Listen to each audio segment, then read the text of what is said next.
and my name is Calvin. George Seerveld, born 18 August 1930.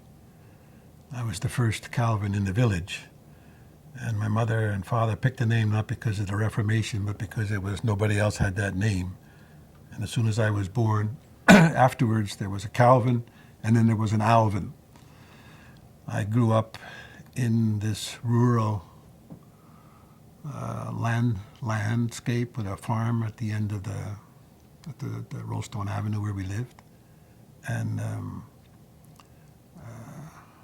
my father was a fishmonger who had graduated from high school after skipping 2 grades, but couldn't go on because it was the Depression time. My mother was a PK, preacher's kid. The preacher had come to West Sayville, and therefore she met my father there, who was a local boy. And she went, after high school, went to business college for a couple of years to get her business diploma to become a secretary for a lawyer in Sayville, which was nearby our village of West Sayville. I had a pretty easygoing childhood. I was the eldest of eventually 4 more, and during the youngest years, I remember, we used to often go to the ocean swimming. My mother would take a few young girls and fill up the car with us, and then we went to the ocean to go play in the sand there. When we got a little bit older, of course, then we spent days in the Great South Bay nearby, which you walked to for a couple miles, and swam there all day. It wasn't polluted yet. And then took a lunch, came home afterwards, and you could go also fishing off the dock. When I was in high school, which is a little bit later, 16, I had chicken pox, which was late for chicken pox. But it was after I had healed, but I still felt I couldn't go back to school. I went fishing with my chicken pox. And it was a great time catching flounders. You could feel them on the bottom of the bay bed, getting onto the hook, and then you had to give them a quick pull, and they came up. We used to play baseball in the nearby cow field, which was full of cow flops, which we used for bases. Sometimes we weren't so smart. We would chase the cows, and they would get into the forest lanes, fire lanes of the scrub bush there, and then the farmers would get mad and have to come and chase all the cows back into the fence where they had been let out. So we weren't motorized. I remember where I was walking on the street behind our house, probably 1936 or so, and somebody told me that you could send pictures through the air. This was the first television. And I remember where I was standing. I just couldn't believe they can't send pictures through the air. But then Pete Slager, who was the perennial bachelor in the village, he was the first one who got a TV. And he was in his glory because everybody wanted to come and visit Uncle Pete to see the TV. So I had a good childhood. My parents, I didn't see my father very often. We saw him on Sundays and then on holidays, because he worked in the fish market 6 days a week from 5, 6 in the morning till 6, 7 at night, Saturdays till 10. So we didn't get to see him too much. And when we did finally on holidays, then we would play Authors, which was one of the approved card games that you could play, because we didn't drink, dance, or go to the movies in those days. But somehow my parents were wise and didn't make it a prohibition. We just didn't do it. We went swimming instead and did sports. We used to listen to Fibber McGee and Molly on the radio, 8 o'clock on Saturday nights. And that's the famous show at the time then, that Fibber McGee would finally open the closet and you knew that everything would fall out. And I can still sometimes hear, when my father happened to be listening, hear him laugh even before it happened because he knew it was going to happen. My mother played the violin. My dad played the drums. I took piano lessons when I was probably about 5, starting with a local Mrs. Quake 2 doors over. She was not such a good teacher, I think, but I had a good teacher later in the 3rd grade in Sayville I had to go to, who taught me to play CPE Bach, which I played for, I guess it was an, parents' festival at the school. And it was only a minute and a half, but it was done very well, I remember.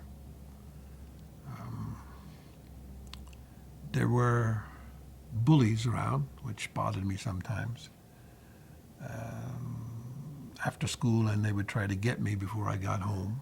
And so I had a couple fights. I remember I had one fight and in the schoolyard, and it was the only time in my life I had to stay after class. After school was let out, there were 3 of us who had to stay. I think it was for fighting, but I'm not sure anymore. My 1st grade teacher was a great teacher. She read us stories of Dr. Doolittle and pull me animals. And that was just a wonderful world opened up about stories. 3rd grade, my parents took us out of school for, it must have been 2 or 3 weeks, to go with a car to Michigan. And I got out of school because it was considered to be an educational visit, because we went to Dearborn, Michigan, where there were very important antique cars and things to see.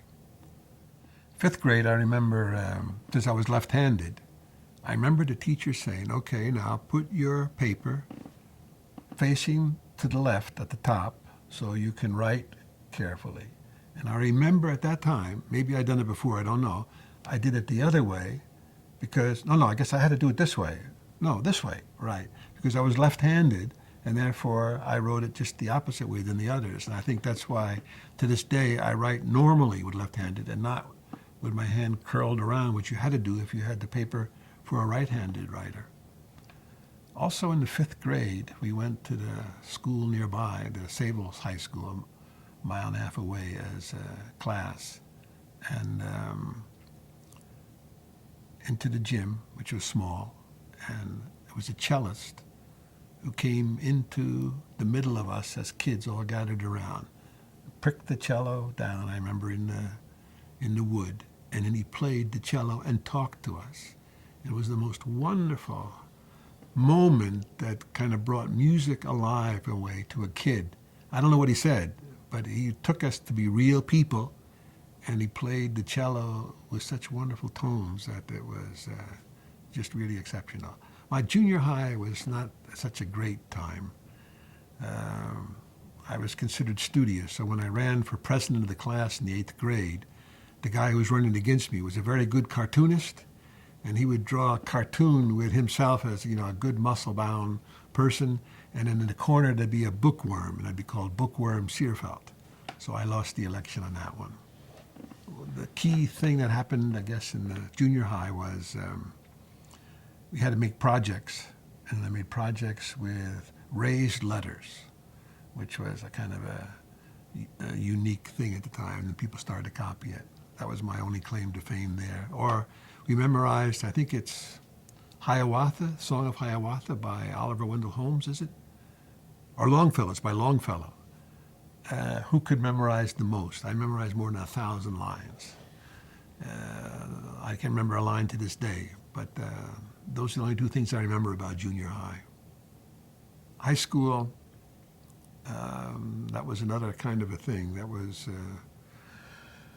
music, sports, mathematics, science. That's about it, I guess. Some literature, but I was a math person into the accelerated program. Because we didn't go to the movies, you were kind of a marked person. But as long as I made the varsity basketball, so then I was okay.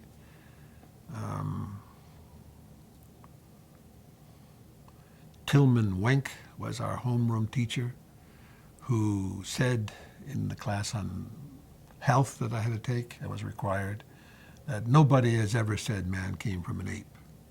Well, we took this as a challenge. So we went and found books, finally, where it did say that humans had evolved from apes. So he brought us to class to challenge him on this, and it was quite a class we had. It was a good class. Of course, most of us from West Sayville, There were only two churches in West Sayville, a Christian Reformed church and a Reformed church, mostly Dutch. So in an earlier class, or I guess it was some kind of class, the question about evolution came up, and this was a secular high school. So I remember Alice Eversdyke, I think her name was, she was asked the question, how did things begin? And her answer was not the one the textbook said, but in the beginning, God created the heavens and the earth. And the teacher kind of looked at us all and said, do any others of you think that's true? And about half the class raised its hand. So these were quite exciting times there.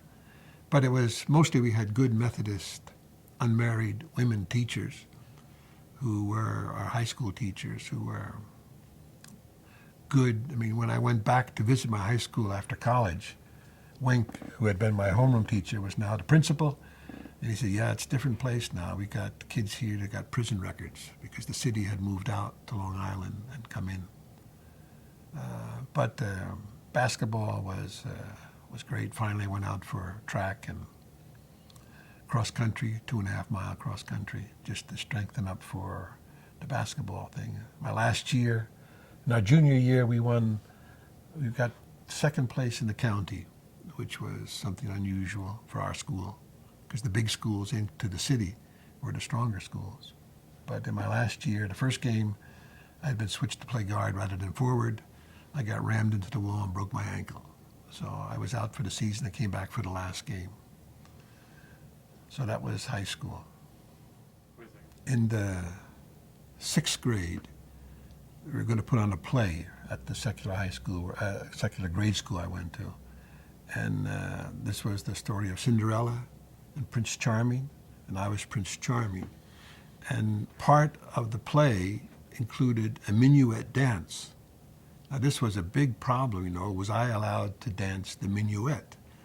And my parents decided, yes, it's okay.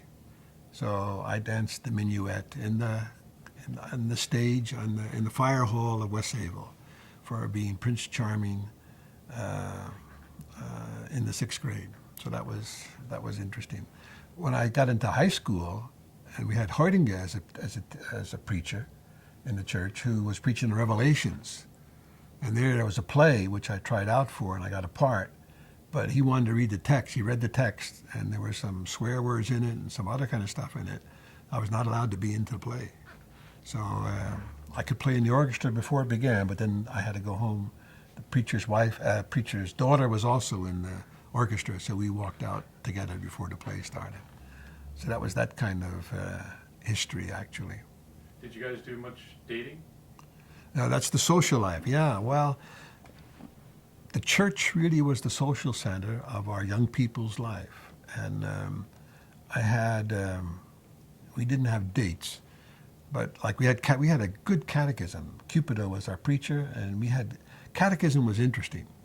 We had to memorize stuff and answer questions, and we always got 2 marks for every class. One was content, and the other was deportment, whether you had been a good person or not. Yeah, but catechism class was interesting. It was kind of an intellectual game. We had the compendium that we had to memorize questions and answers to, and we used to argue in the class, and that kind of was a bonding thing for the young people of the church. At least we were not the older young people, the younger young people. And when Dewey came, that was later, then we were at the dating age, but we really didn't date. But what we did, Dewey and myself and Jim Conca, we threw 3 bachelor parties. So we were considering ourselves bachelors, but we would put on parties for everybody, and like treasure hunts. And I never forget, we had one tremendous treasure hunt, which I worked on for a day and a half, and Dewey had probably worked on it for 2.5 days. He had off from work, making things so that the persons, we would divvy up into couples of 2, a fellow and a girl, and then you had to go find the next clue. And one would be like on the back post out 40 feet in the bay. So you come there together. How do you get out to the post? But Dewey, he was the one, he had to do that one. I mean, he got it. But it was a wonderful, wonderful time because we weren't mechanized. And we threw parties. We had one party in which it was always spin the bottle, so there were kissing games in it. And then we also threw a party in which we had elementary school, high school, college and graduate school. And the graduate course was Brum and Esther Wessels, who were married. And we had others who had just been married, and then, all the way down to where you were just in grade school, like, and getting to know one another. And we would put on skits, and sometimes they wouldn't laugh. But it was a lot of fun, really, as it was kind of homespun type of... the first date I had, I think maybe it was my last year in high school. Some girl from New Jersey came out, and I asked her out to go play tennis. So we went to play tennis in Sayville. You walked there, of course. And we walked and had a ice cream soda in Sayville. This was big time stuff, of course. And then you walked home. But that's, I think, the only real date I had. Although my senior year, I guess, then I got involved with Evelyn Smith, who was John Slager's girlfriend. That was not so easy. But I needed a date for when we had graduation. So she was my date for graduation. I don't know that all this is worth remembering. Sure it is. Yeah. Okay, and go for it. Yeah. Harold and I fought a lot at home. And I was bigger, so I should know better. But okay, he was the one who usually got hurt. And my mother, for something strange, had to sleep in the same three-quarter bed as, young boys. And he was always, we would tussle, and he would have his jaw come down on the metal of the back of the bed, so his tooth would go through his lip, and we have to go get it sewed up. So this had happened. Every Saturday night, when my mother had about 4 or 5 women come over, young women, to just socialize, we would fight. And I usually got the licking. And my mother would say, she'd take out this little stick. It came from orange boxes in those days. It was about 8 inches long, half-inch thick, and about 1 1/4 inches wide. And as she would prepare to give me the licking on my rump, she would say, this hurts me more than it hurts you. I never believed her. But I think we stopped fighting after a time. We were out and on the street, and we were hollering at some boy, Marvin Van Essendorf, who threw a stone toward us, and it skipped it was a long ways away, and had to be a very sharp three-corner stone, and it hit Harold right in the center of his forehead, and went deep, and he was bleeding bad. And mother had to take him to the hospital, and the doctor said if it had gone, another 1/4 inch, he would have killed him. After that, we didn't fight much anymore after that. But I fought with the girl I was sweet on, Carol Van Vessem.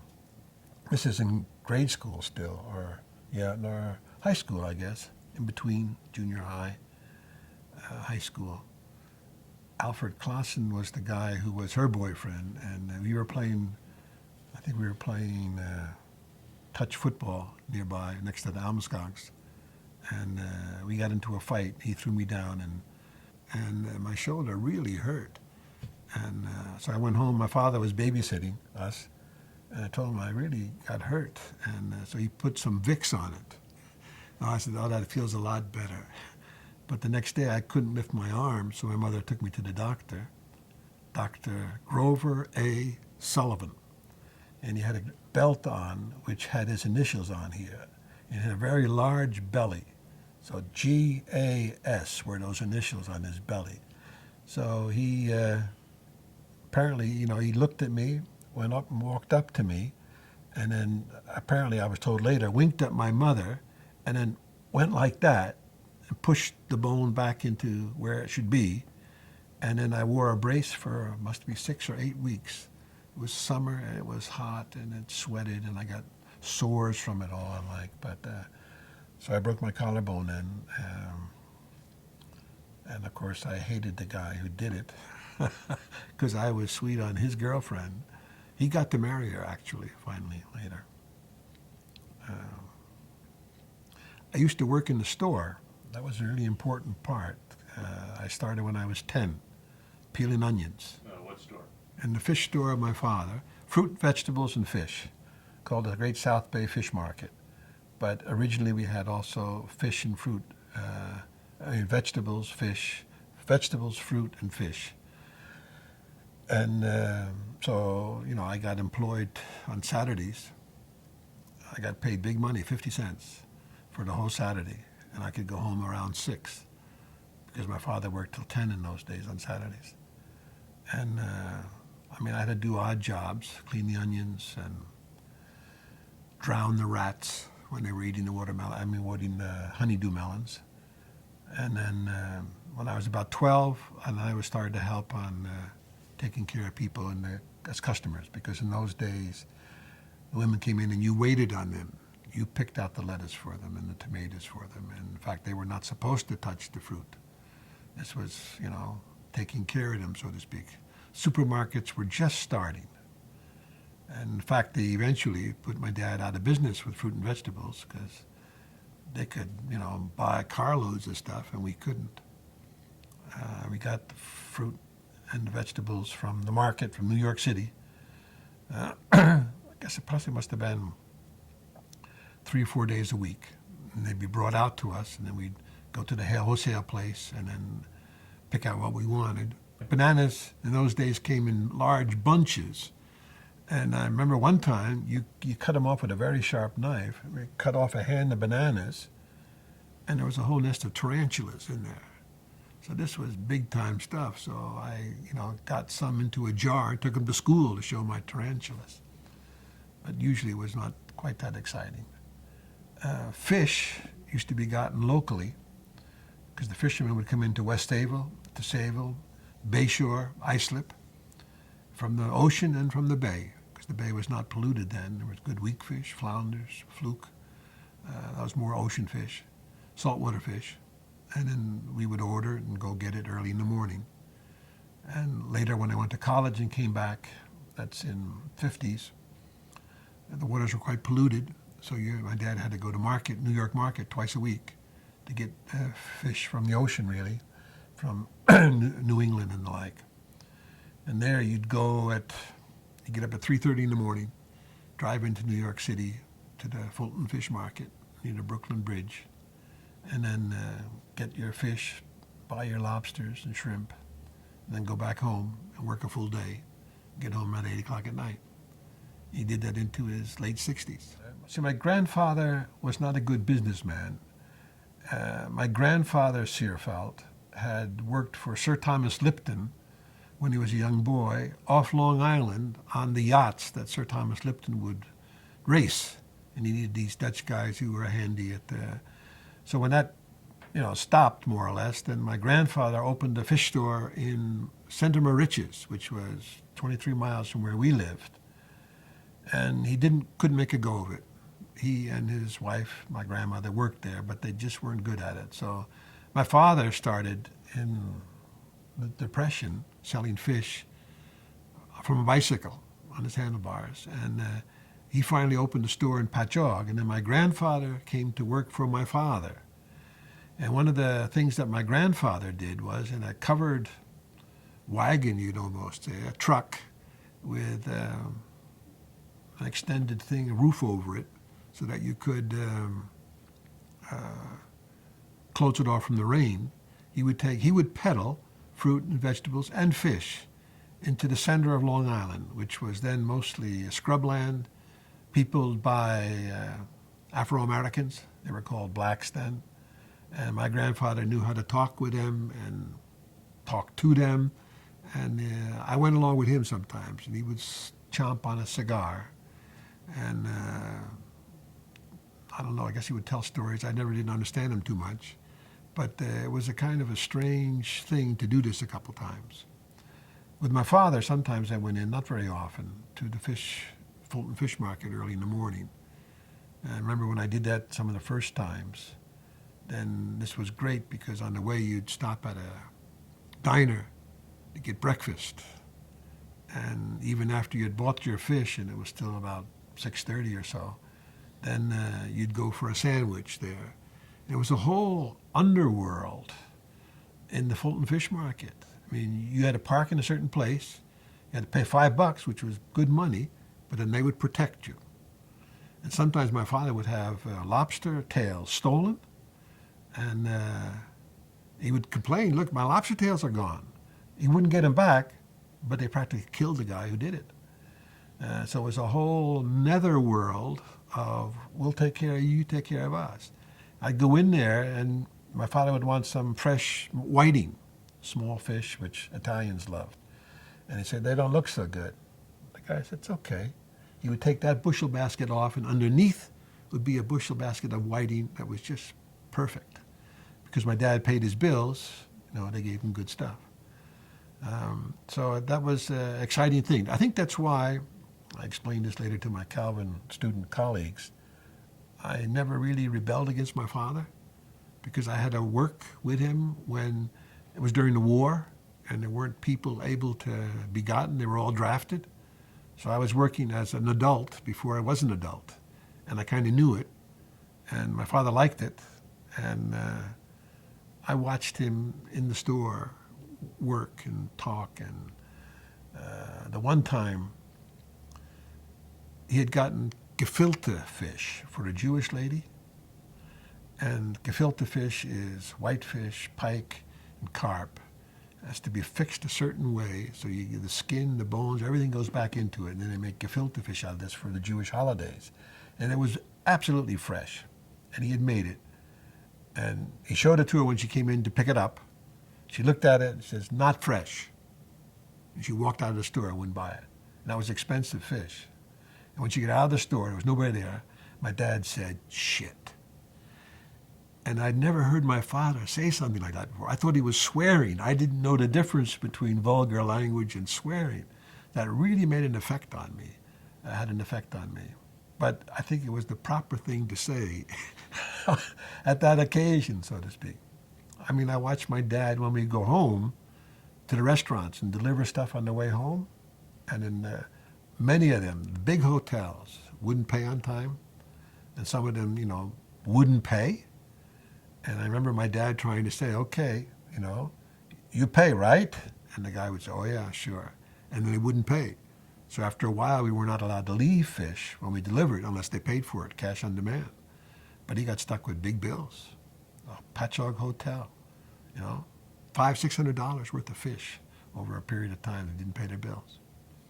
So those were interesting things to see.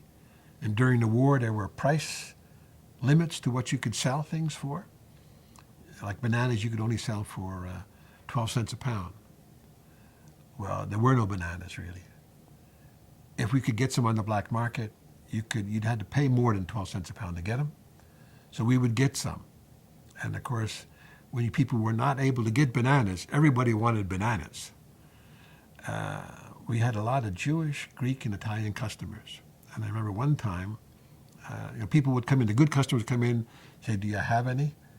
I said, I can get you a few. Then you'd go in the back room and wrap them up so nobody would know what they were and bring them out. And they wouldn't ask prices or anything. They paid what it was. It was a fair price.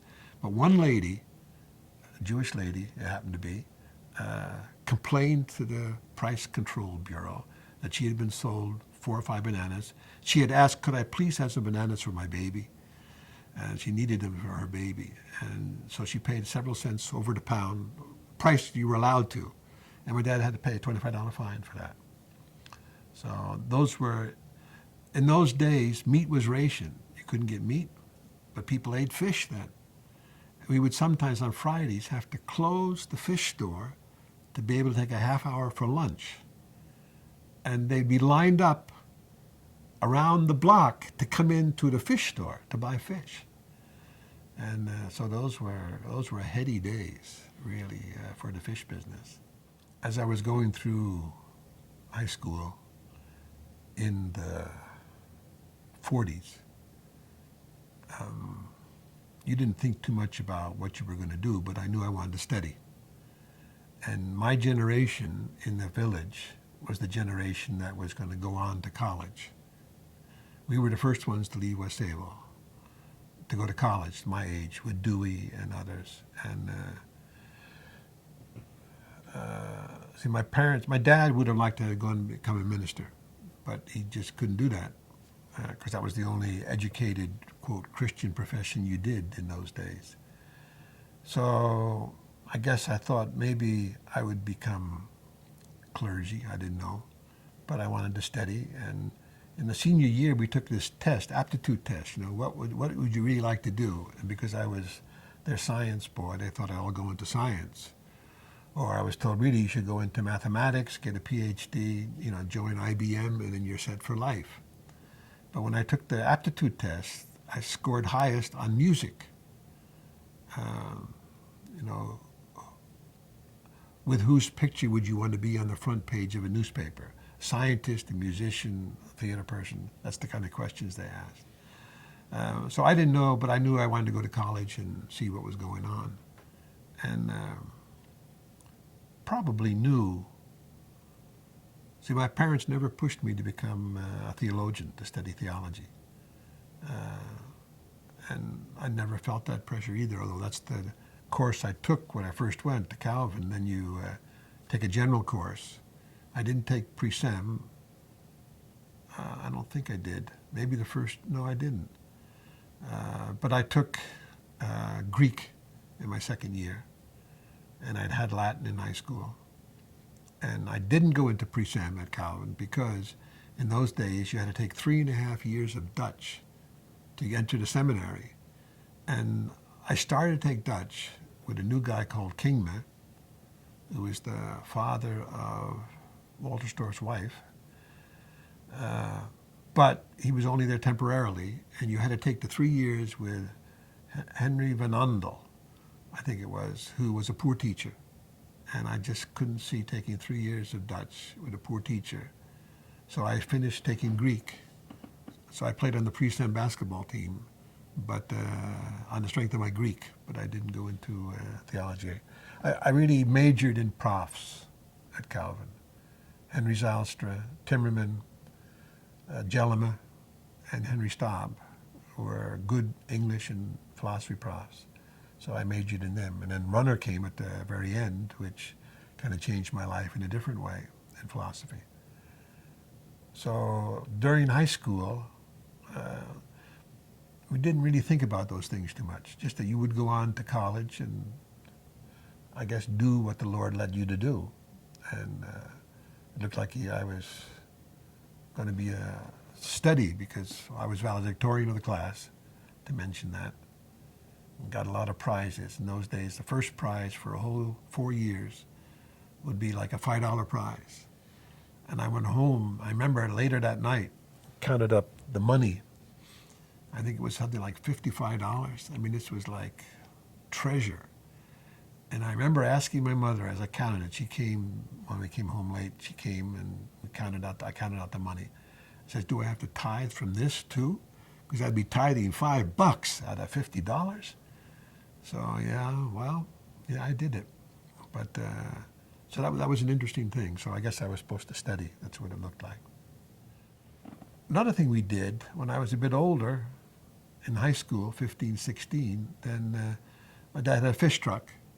And when it was back on weekdays, say around 7 or so, we would fill up the neighborhood kids and my brothers and sister, and then we would drive to East Islip, which had a very nice swimming place. And then, of course, we would sing in the truck, and it was really a good mixture thing, and nobody bothered by the smell. We just enjoyed it a lot. And it was a good neighborhood, communal thing again. But because I was the eldest, I guess, and because I worked in the store a lot, I didn't see so much of my brothers and sisters except on vacations, but in vacations I worked too. So there wasn't,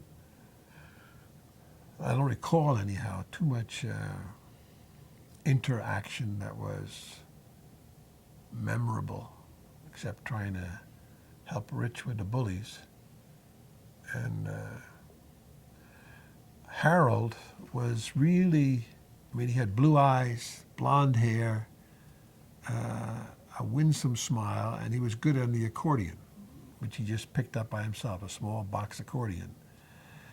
When my mother's sister, Anna, married Mr. Locker, and we were employed then by him to sell Christmas cards, Harold would go around with Christmas cards, and he'd go into these housewives, and we had scripture cards, Christmas cards with scripture text and without scripture text. You could get whatever kind you liked. And he could sell twice as much as I could because he was just such a charming little boy. And then sometimes he would get in a wagon and I would pull him and we'd go up and down the streets and he'd be playing his accordion and, more or less like busking, getting nickels and dimes from the neighbors. So that's one thing Harold and I did. And my brother Wesley ran out from behind, at home in West Sayville, ran out from behind a car which was parked on the wrong side of the street, got hit by a truck and run over. This happened while I was at college, so I knew nothing about it until much later. My mother had to pick him up in the truck that had hit him, drove her to the hospital with Wesley, and she was kind of holding his head, tight to keep it round or something. I don't know exactly how it was, but my mother went through a lot of trouble with us kids. I didn't get hurt too much, but Harold got hurt, and Wesley, what happened to Wesley was bad, but I didn't really know about it till I got home, of course, and then just trying to make contact with him again was difficult. Yeah, my mother sat over me to take piano lessons since I was at 5, and for a long time I really didn't like it, until I had this good teacher, and then I knew how it could possibly go. I remember playing Mozart's Minuet in G, which is a simple piece, but I had to practice that so well. My mother's Aunt Cornelia, so I don't know what that makes her, because we called people aunts who weren't real aunts. When she came to visit us, which happened once every 7 years maybe, she was a piano teacher. So then by that time, we had a grand piano in the home, which belonged to my mother's sister, Anna, who was unmarried. And that's what I grew up in the home, so I had a wonderful piano to practice on. But she took that when she finally got married, so then we went to get an upright piano. And in those days in West Sayville, you'd find ads in the local paper, upright piano, haul it away and it's yours. So we had one. They were huge, heavy things, and good tone. So when Aunt Cornelia came, she would play solos on the piano, and there'd be people sitting around the room to listen. And then I'd have to play too, because I was taking piano lessons. I guess early high school, or maybe even before then, started to take organ lessons. So my mother pushed me on these things. And I had a hitchhike to East Islip to go to the Anglican church where this organist gave me organ lessons. And I would play in church then, organ, once a month. You got paid $5, which, was a handsome fee. And then what I normally did, the Sunday before I had to play, I would get off from work, and I'd start Friday night, and then Saturday morning I'd go there at 8 in the morning, and I would practice till 10 at night on Saturdays. It was terrible. My back hurt. And I played stuff that really was not good church music. I know that now. And Reinsma was the one good organist in our congregation, and he played Bach, which everybody hated. But when I would play some kind of melodious thing, people really thought that was great. And I would also write my own songs and play those. I'm sure Reinsma thought this is not worth anything, but it was good fun for me. I would sometimes practice in the church too, on the piano, grand piano there. And sometimes just spend the whole day just playing the piano there, trying to make my own pieces. So that was a lot of fun. So I went to Calvin, and Dewey Hardinger went to Calvin too. We roomed together at Uncle Hans Bruni and Aunt Josie, my great uncle, who was a professor of abnormal psychology at Calvin. And we had a room there, and we got our meals at the dorm, and we had use of the basement wash facility so we could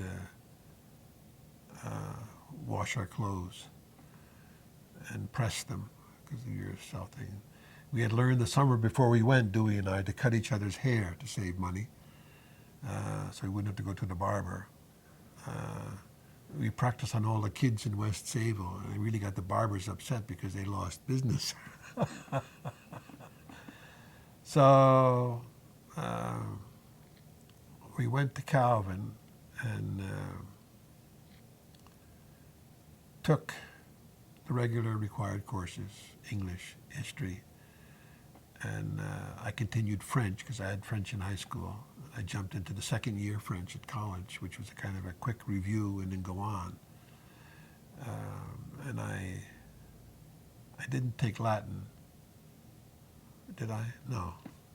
But later on I corrected Latin quizzes for Radius because I knew Latin enough, and I sat in on the class just to audit it to be able to correct his quizzes. So I kept the languages going. Then I started Greek second year. And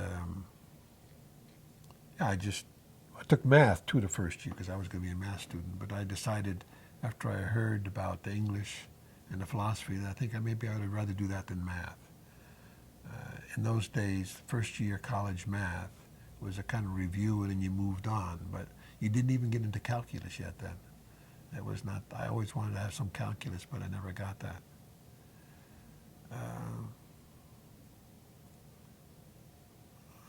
We stayed at Bruni's, which was good. It was about a good mile and a half to get to the campus, which we would walk and run every day. And went to Messiah practice. I was in the band, in the orchestra. I didn't go to the band in the orchestra. I got into Musicians Guild the first year on the strength of playing one of my own compositions. And that was about the only composition I could still play well. And I got into it on the basis of that. And of course, you were farmed out to play at different churches and stuff. So I played my one composition for that year and then quickly beat a retreat because I was no longer taking lessons. It was a bit of a fake. But okay, I did it. Tried to get into debate, but it looked so horrible. You had to study one side or the other side or both sides. It didn't appeal to me, so I didn't go into that. Oratorical contests, I joined those. Naderhood always won, so I was always second.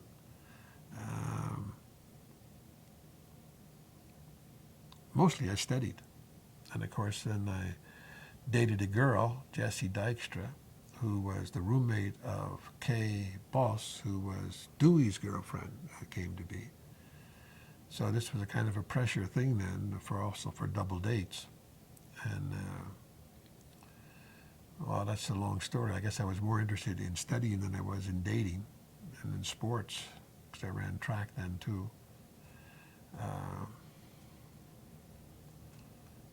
Got into extracurricular activities like the literary magazine, Chimes and so forth. Senior year, I was supposed to be Chimes editor. That was all kind of prearranged, but I said, no, I don't want to do it. I came here to study, and it was too important to my parents that I would study rather than spend all that time putting out the Chimes. So that was considered not such good things because Bill Van Dyke was both president and Chimes editor, I think, that year. Or no, Walterstrup became Chimes editor. But I still wrote for it, but I didn't have the duty of, heading it up all the time. So my best profs were in philosophy and English. That's what I studied in languages. Yeah, there were student chapels once in a while. And I was asked to do it once. So I wrote it out, what I was going to say, practiced it with Dewey. He said, don't be quite so dramatic.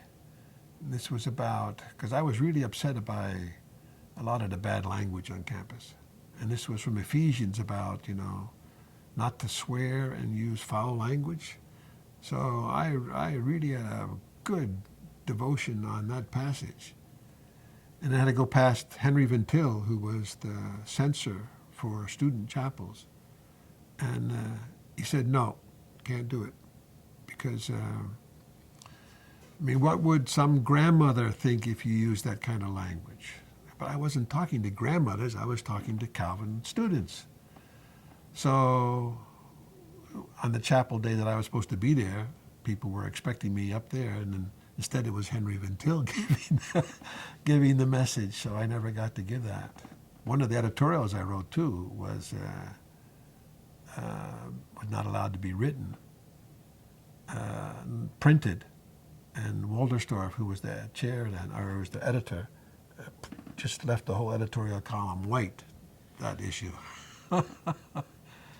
I wrote one editorial that, or a couple editorials that were good, talking about the pre-sem up in the balcony and, you know, the chime student down below who could use rough language, and stereotypified a couple people, and more or less said, you know, what's Calvin really here for, type of thing. And the last editorial I wrote, The Third Generation, that really was a thank you to Henry Staub, who had tried to mentor me to not be too radical.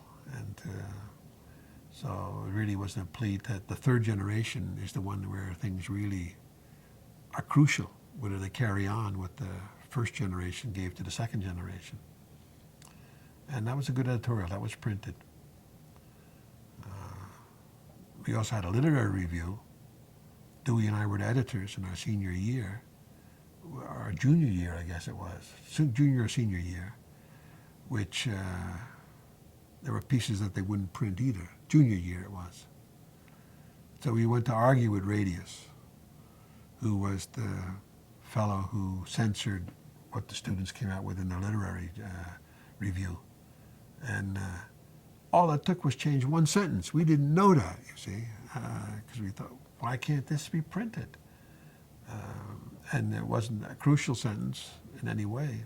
I forget what it was. So there were those kinds of, I wrote a review once, I think I mentioned this in the Fields of the Lord, that reviewed the prize-winning novel from Zondervan.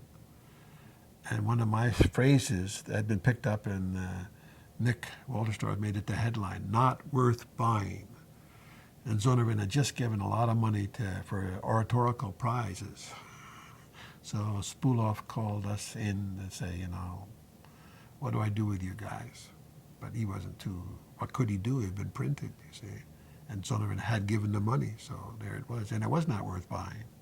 It was one of these, you know, get converted in the last chapter type novels.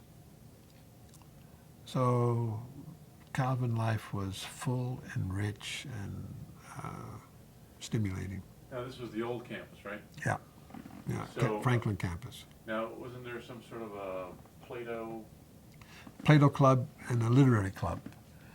Yeah, and I belonged to both of them. You had to be elected to it. So I was in there with Al Plantinga and Nick Walterstorff and Dewey Hardinga and Joe Westra and others at the time.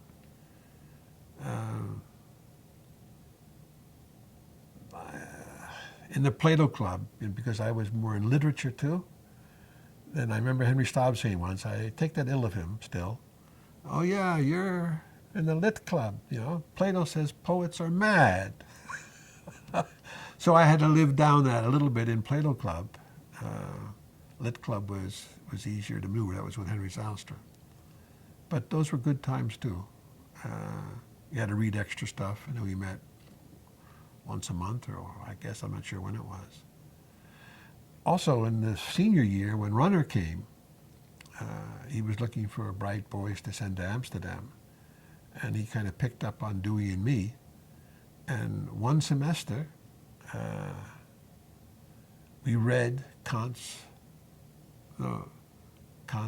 first critique in German, you know. I mean, word by word, more than sentence by sentence. We would go to his house for an hour and try to figure this out. Second semester, we did Dutch, just to try to get us acclimated to it. So in my senior year, when I graduated, and then I went to the University of Michigan, I had the Calvin Scholarship to go to the University of Michigan. So when they decided the Michigan scholarship, then usually it was a competition, Zylstra told me, between the lit boys and the science boys or girls. And apparently, I didn't know that. On the strength of my first year college math, Tulse, who was the math prof still, spoke up very strongly for me about my competencies in math. So this kind of undercut the science people with their strongest candidates. So I got the scholarship to go to University of Michigan. And I went there in English Lit. But I had had 39 hours or something like that at Calvin. So when I was at the University of Michigan, I took English, of course, to get my master's degree, but I also took history, medieval history, and I took Greek, and I took Latin. I didn't take philosophy, which is interesting. And Latin was really a chore. This was medieval Latin. I hadn't had Latin since high school. And while I was at the University of Michigan, I tried out again for the Rhodes Scholarship. I tried it out at Calvin too, and gotten put out at the state level. University of Michigan now, I tried out it again, and you had to try out at Michigan to become their candidate for the state levels. So I got that, and I went to the state levels, and I lost again. The first question was, why did Calvin burn Servetus at the stake? So anyhow, but because I was known to be the University of Michigan Rhodes Scholar candidate, I think I passed Latin on the strength of that mostly. Although once I got into it was all right, but it was really rough the first month. Greek was really something. There were 2 of us in the class. So you had to translate a whole hour, 3 times a week. There was nobody to fall back on. It was first me and then him and then me and then him. And the prof right there in his office, the 3 of us. And we did Aristotle's Ethics the first semester, which is terribly difficult Greek. I mean, to understand what Aristotle's saying, you have to learn his methodology and those are notes really Aristotle wrote. And the second semester we read Thucydides, which is even harder Greek, even though there's not too much difficulty understanding what he's saying. So I got through that, and it was good. But I used to get up then at 4 in the morning on Monday, Wednesday, and Friday for the class at 10 o'clock, my first class, and just read the Greek from 4 till 10. Because I knew Milton had got up at 4 o'clock, so I thought, well, I can do it too. But I lived the monk's life that year in the dormitory at Michigan, and I'd asked to be on the top floor, figuring then there'd be nobody on top of me causing a lot of ruckus. What I hadn't figured on was that they put all the freshmen on the 4th floor because you had to walk up 4 flights. So I was on an end room with a floor full of freshmen who would always be knocking on the door. Would you like to go to the movies? So I got to be known as a kind of a bookish person there too. And now, were you engaged? I was engaged then. That's the story of Jesse at college, because Dewey and Kay got engaged in their senior year. And I remember going with Jessie to visit her brother for the weekend in Holland, Michigan, where he was a pastor. And it had never occurred to me to get engaged. And so we didn't get engaged, and we came back. And then, there was quite a scene because she felt very disappointed. She had thought we were going to get engaged. So I thought, well, boy, I guess I better get engaged. So a couple of weeks later when we went there, then I'd gotten the diamond ring, and we got engaged. So everybody was happy. But then I went away to the University of Michigan, and the way I see it now is that I outgrew her that year. She went back to teach, after Calvin, went back to teach in Paterson, New Jersey, and stayed at home with her mother and father, who were quite overprotective. And when we met in the spring, she came out to visit her brother, who was still pastor there, and I had a vacation for a week, so we got to meet one another. Then I think I knew certain things were not good. And at the University of Michigan, I was living a really horrendous life because I got into a seminar, which was, you're not supposed to get into a real seminar your first master's year, with all PhD students, with a prof who let me in because I had done good work for him in Renaissance English course the first semester. I was out of my depth. My project was Roman de la Rose in Old French, Dante's Divine Comedy in Italian, which I had to have a pony for, and I think it was Sir Lancelot and the Grail legend in German. And I was somehow trying to pull this together into a paper, and I had expected a lot of help. But what we did in that seminar, senior seminar, was meet twice and then adjourn for the semester to come back and read our papers the last 3 weeks. So I had to come up with a paper, and it was terrible. I stayed up night after night after night trying to write a thing. And I know when I finally got it typed, and what I had done is type it up. I bet I got it downstairs somewhere. And then on yellow thin paper on the left-hand side, put the footnotes.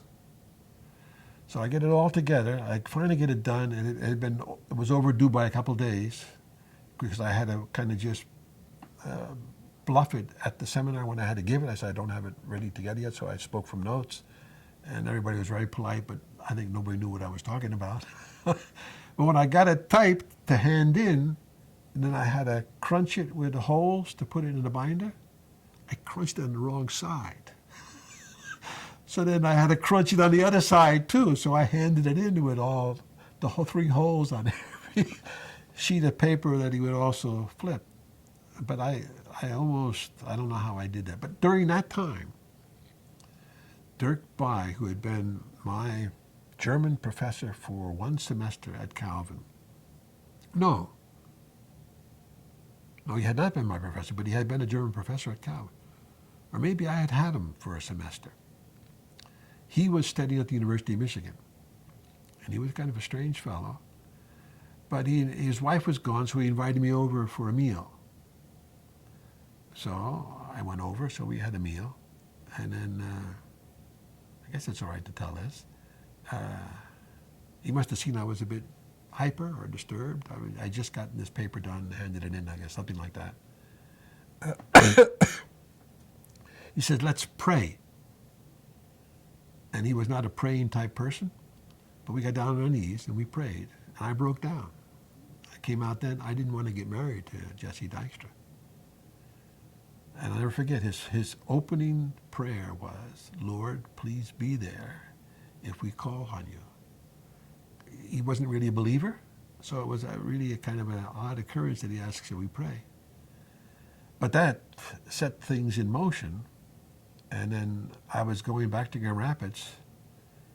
I got an A- on the paper, which meant it wasn't so good.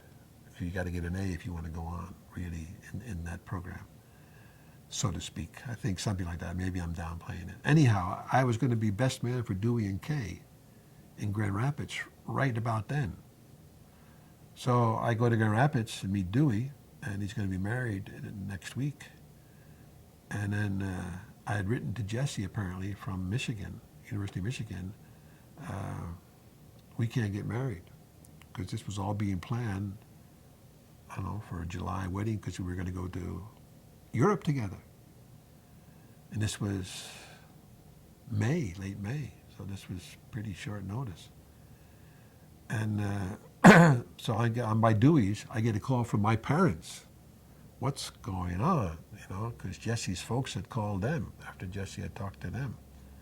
So I kind of said, well, I don't think I can marry her because I don't love her. So then I went to visit my philosophy profs, Jellimer, Staub, and Cecil de Boer. And Henry Staub was not much help. Jellimer, he said, I really feel sorry for the girl, but he didn't know what to say either. Cecil de Boer, I guess I talk about that in Fields of the Lord a little bit. Took me in his car. He chomped cigars.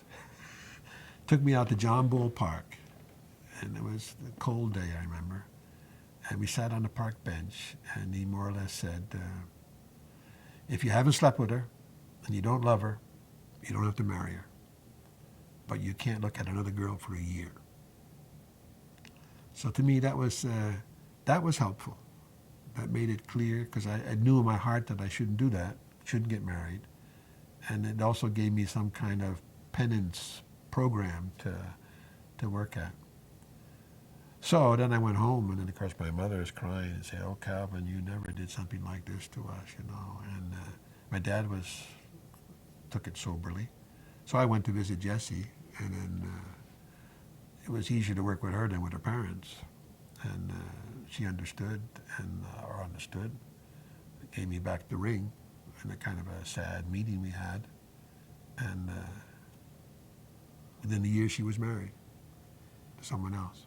So then that felt good to me because I think, just had my weekly date and then, gotten engaged and felt kind of carried along into this thing.